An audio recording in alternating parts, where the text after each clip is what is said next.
नजर के तीर मारी तो मुझको निशाना कर गई। नजर के तीर मारी तो मुझको निशाना कर गई।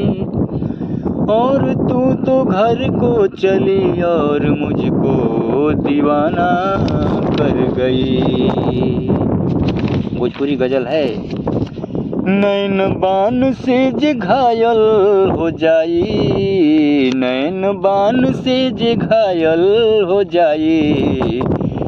जहाँ में ना बाए कर कवनो दवाई, जहाँ में ना बाए कर कवनो दवाई।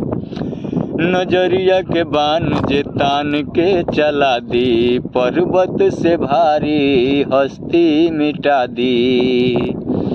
नजरिया के बान जब तान के चला दी, पर्वत से भारी हस्ती मिटा दी। दी चोट सीधे कर जवे पखाई हो, दी चोट जब सीधे कर जवे पखाई। जहाँ में ना बाए कर दवाई, कि जहाँ में ना बाए कर दवाई। हौवे न रोग ई खुदा के बनावल, छोड़ी न गोड़ तो ई जान लेके, और छोड़ी न गोड़ ई जान लेके जाई। हौवे रोग नाई खुदा के बनावल, छोड़ी न गोड़ ई जान के लगावल। खो छोड़ी न गोड़ ई जान के लगावल। जहर खाए वाला के रोक न पाई, जहर खाए वाला के रोक न पाई। जहाँ में ना बाए कर दवाई, जहर खाए वाला के कोई रोक ना बचाई हो, जहर खाए वाला के कोई ना बचाई।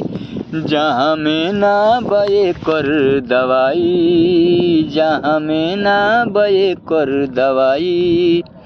नैन बान से जे कदी घायल हो जाई, नैन बान से जे घायल हो जाई। जहाँ में ना बाए कर दवाई हो, जहाँ में ना बाए कर दवाई। हौवे पहिले तनिक लागे निमन बुझाला, जुआ के जंजाल आगे चली के बुझाला।